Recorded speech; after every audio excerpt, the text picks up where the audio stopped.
Hey, the soup for breakfast is bland. Why is it so watery? What? It's not good? No, it's not. Make it richer, will you? But the doctor said I should watch the salt. Who cares? I love rich flavors. The one who's always complaining about the food is my mother-in-law, or Mill for short. She's constantly craving heavily seasoned food. But she's overweight and borderline diabetic, so her doctor warned her. She doesn't seem to care and just adds extra seasoning to whatever I cook. I was stunned by the unreasonable amount of salt and pepper she added to the soup I'd carefully prepared. Even though I use low-sodium salt and seasonings, it's apparently not enough for her. I keep thinking she's going to drop dead one of these days if she keeps this up. To be honest, I wouldn't be heartbroken if she did. Mills seems to live for giving me a hard time.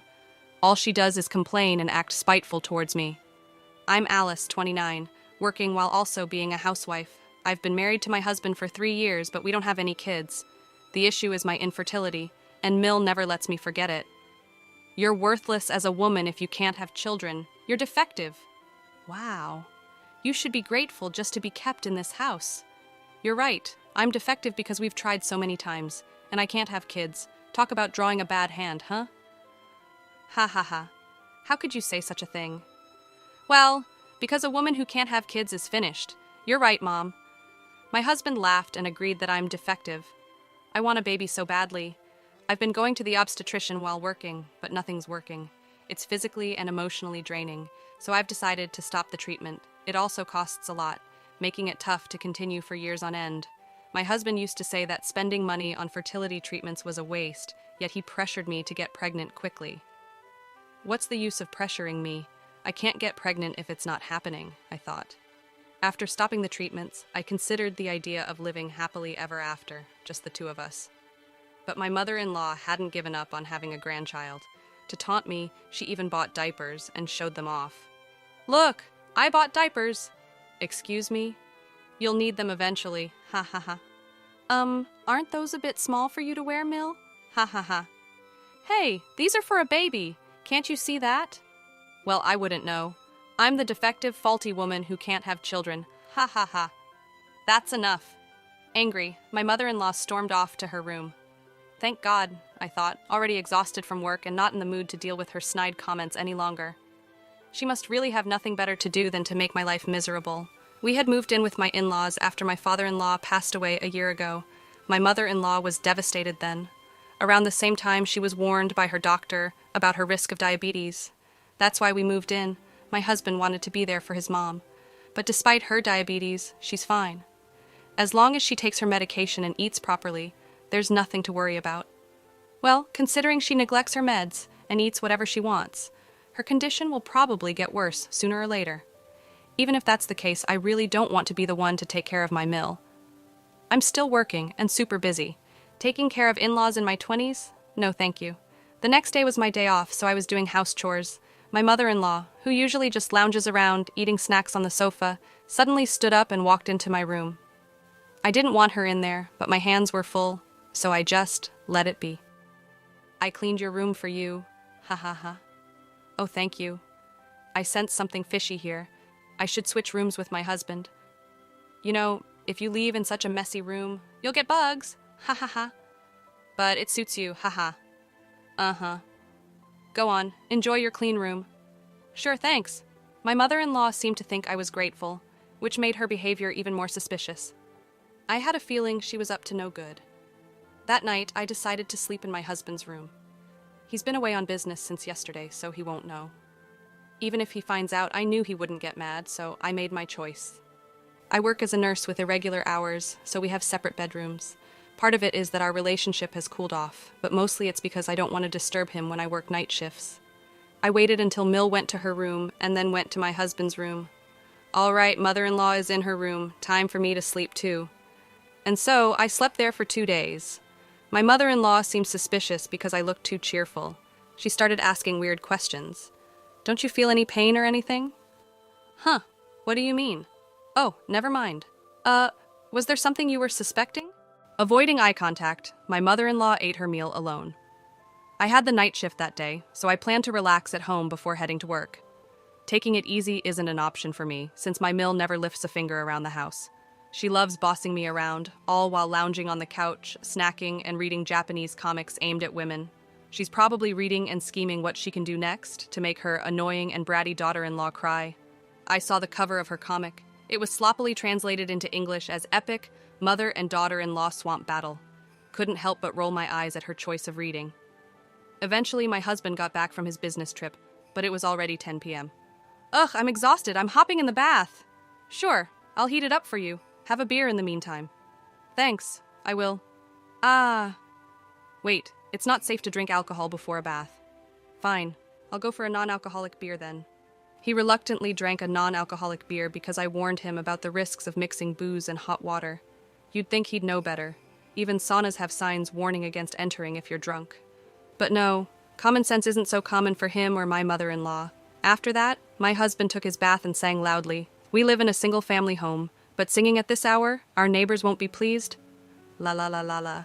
Hey, you're too loud. Shut it! You're the one who's loud.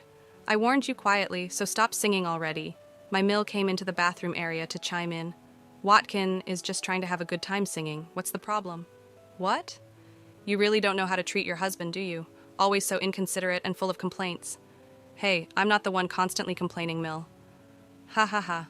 Back talk, huh? You're definitely not cute. Not that you're a beauty to begin with.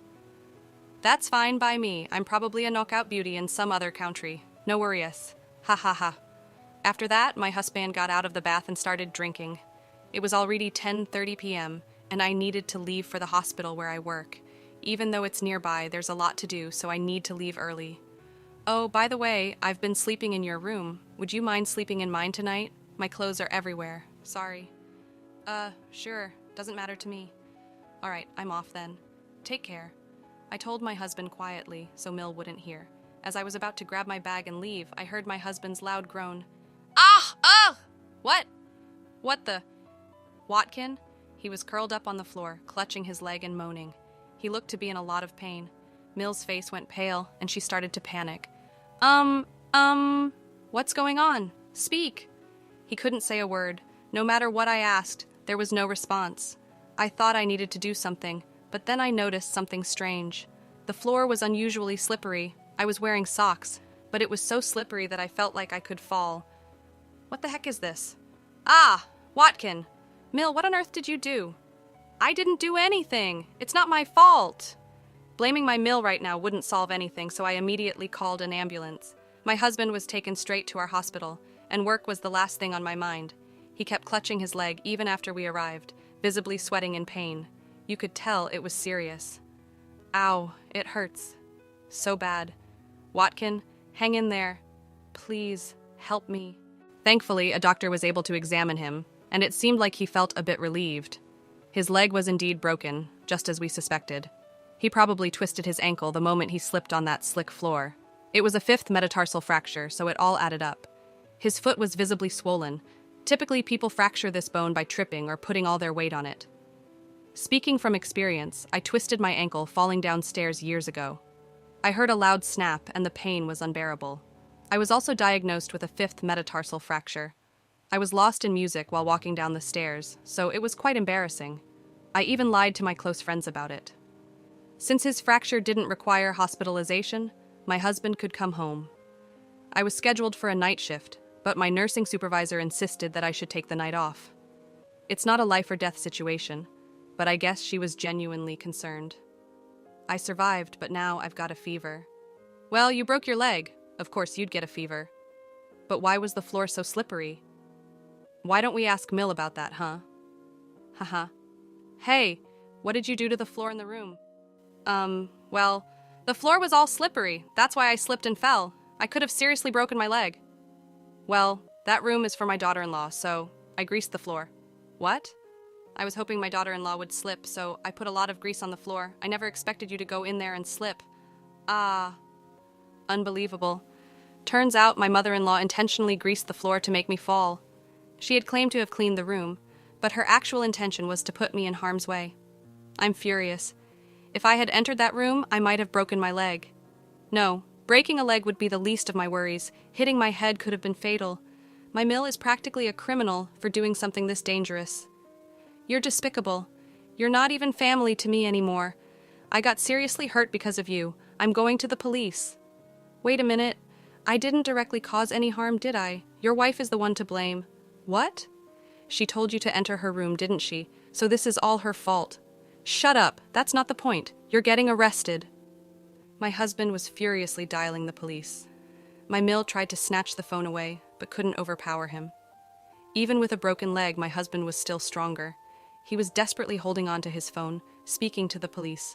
I couldn't help but think that I'd rather be at work, maybe even at the hospital, than deal with this mess. Neighbors will eventually catch wind of this horrifying situation. Well, since she almost injured me too, maybe I should also consult the police. What? We don't know for sure, but she might be charged with attempted harm. Wait, no, I don't want to be taken to the police. Really? You knew the risks when you did this? Or did you think you could just erase me from this world?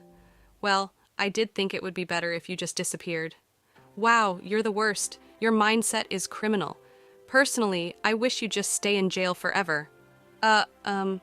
Let's get a divorce. What? I can't continue like this. If I stay in this house, you might actually erase me one day. I'm too scared to live with that. Plus, I can't stand your lack of morals anymore. Wait, don't say we'll divorce over this. Over this? You looked down on me, called me defective. Do you even know how much that hurts? I can live without you just fine. No, I need you. I was counting on your income. I even got a new car contract. What? I finally got the Toyota Century I've always wanted from Japan. I don't care anymore. I managed to clean the slimy floor and hastily packed my belongings into a bag. I stuffed more into my carry-on, took off my wedding ring, and placed it on the table. While rummaging through a shelf full of dishes, I thought about bringing the divorce papers. Ah, found it. The divorce papers you wrote before. What? Remember how you wrote that if I can't have a child within 2 years, we'd divorce? Thanks, I can't have children now, so let's divorce. You must feel relieved now. Wait, what about the loan for my Century? Who cares? I left the house and headed straight to the hospital. The compassionate charge nurse didn't probe when I showed up at the hospital. She seemed to sense I had my reasons. I'm a nurse, so I can support myself without relying on a husband. I wondered why I put up with being treated like a servant in that awful in-law family, enduring their snide comments. I started to feel like the whole situation was ridiculous, so I decided to focus solely on my job and stop dwelling on it. The next morning, I filed for divorce. He's now my ex-husband. Given the emotional pain he caused me, I consulted a lawyer about getting compensation. In the end, my ex-husband had to pay me, and I couldn't help but think, serves you right. Ever since the police got involved, it seems the neighbors have been giving my mother-in-law the cold shoulder. Because she blabbed about why my ex-husband broke his bone, everyone thinks she's a terrible parent. Understandably, my ex-husband no longer wants anything to do with her and seems to have kicked her out. Though there is some kind of survivor's benefit program, it doesn't pay much. She's been crying that living alone is impossible. She loves to eat, and because of her, our grocery bills were outrageous. So, living on just the survivor's benefit would mean a very modest lifestyle. As for my ex-husband, I don't care what happens to him anymore. He said something about taking out a car loan, but I have no idea what happened with that. I assumed he wouldn't be able to afford it on his salary. He took me for granted and thought I would contribute money too, which annoyed me so much. Even though he's not particularly wealthy, he's the type to buy a new car without thinking. Later, I started dating a doctor at the hospital, and 2 years after that we got married and were blessed with a child, which felt like a miracle after all I'd been through. From now on, I'm committed to doing my best for my family,